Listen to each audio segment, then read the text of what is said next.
Shawarma தாங்க செய்ய போகிறோம். ஷவர்மா செய்கிறதுக்கு தான் ஃபஸ்ட்டு வந்து சிக்கனை மேரினேட் பண்ணிடுறாங்க அம்மா. ஸோ அதுக்கு தேவையான மசாலாஸ், தயிர், இஞ்சி பூண்டு பேஸ்ட்டு, மசாலா எல்லாம் போட்டு நல்லா மேரினேட் பண்ணி வச்சுட்டாங்க கொஞ்சம் நேரம்.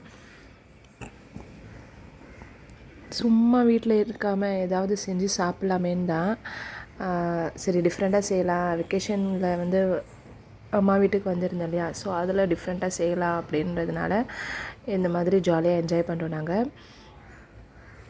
இப்போ சிக்கன் வந்து இந்த மாதிரி பேனில் போட்டு நல்லா வந்து ஃப்ரை பண்ணிவிடுங்க. ஃப்ரை பண்ணிவிட்டு அதுக்கப்புறம் இந்த சைடு வந்து அம்மா வந்து மாவு ரெடி பண்ணாங்க, பேட்டரு. ஸோ நாங்கள் வந்து டிஃப்ரெண்ட்டாக ரெடி பண்ணோம். பேட்டர் வந்து என்ன சொல்லுது, மாவு டஃப் மாதிரி இல்லாமல் ஸோ இந்த மாதிரி வந்து லிக்விடாக செஞ்சுட்டு வச்சாங்க அம்மா.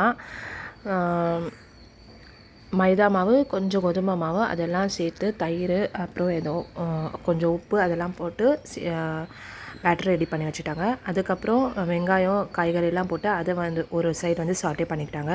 அப்புறம் நான் ஒரு சைடு வந்து நான் செஞ்ச பன்னீர்லேயே வந்து மயோனைஸ் செஞ்சேன். பன்னீர் கொஞ்சம் போட்டுட்டு பூண்டு, கொஞ்சம் ஆயில், பெப்பர் போட்டு நல்லா அடிச்சுக்கிட்டு சூப்பராக இருந்துச்சு. என் அன்னைக்கு வந்து நான் செஞ்ச மைனஸ் ரொம்பவே பிடிச்சிருந்துச்சு டேஸ்ட்டு. அதுக்கப்புறம் நம்ம அதை சாட்டே பண்ண அந்த காய்கறிலாம் எடுத்து கொஞ்சம் டொமேட்டோ சாஸ் போட்டு அதில், அப்புறம் நாங்கள் செஞ்ச மயோனைஸ், அப்புறம் கடையில் வாங்கின கொஞ்சம் மயோனைஸ் ரெண்டுமே சேர்த்து நல்லா மிக்ஸ் பண்ணி விட்டுக்கிட்டோம். அப்புறம் சிக்கன் வந்து பேனில் போட்டு நல்லா வந்து அது ஃபஸ்ட் வந்து ஃப்ரை பண்ண சிக்கனை வந்து குத்து குத்தாக பிரித்து போட்டுட்டு அதை எடுத்து வந்து கொஞ்சம் பேனில் நல்லா ஃப்ரை பண்ணிக்கிட்டோம். ஃப்ரை பண்ணிவிட்டு அதை எடுத்து அப்படியே ஃப்ரைனால் வந்து ஆயிலெலாம் நிறைய போட்டுலாம் இல்லை, கொஞ்சமாக சாட்டே பண்ணேன், அவ்வளோதான். ஃப்ரை அந்த கிறிஸ்பினஸ் வரதுக்காக அதை எடுத்து அந்த மாதிரி எல்லாமே மிக்ஸ் பண்ணி வச்சுட்டு அதுக்கப்புறம் அம்மா செஞ்ச பேட்டரில் வந்து அதே பேனில் வந்து இந்த மாதிரி தோசை மாதிரி எடுத்து வச்சுக்கிட்டாங்க.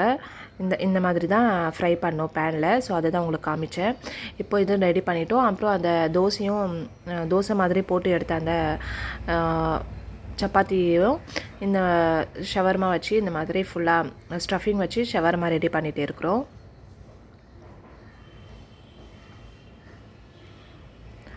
ஸோ இது வந்து நல்லாவே இருந்துச்சு, டிஃப்ரெண்ட்டாகவும் இருந்துச்சு, சூப்பராகவும் இருந்துச்சு. இந்த மாதிரி செஞ்சுட்டு அதை அப்படியே சாப்பிடாம ஒரு தவா வச்சு அதில் வந்து ஆயில் விட்டு நல்லா வந்து இந்த சைடும் அந்த சைடும் கோல்டன் ப்ரௌன் ஆகிட்ட பிறகு சாப்பிட்டோம்.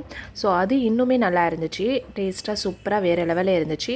என்ன ஒன்றுனா அந்த நம்ம செஞ்ச அந்த சப்பாத்தியில் வந்து ஒரே ஒரு மிஸ்டேக் என்னென்னா, கோதுமை மாவு சேர்க்காதீங்க, அரிசி மாவு சேர்த்துக்கணுங்க, அவ்வளோதான். ட்ரை பண்ணி பாருங்கள் நீங்களும்.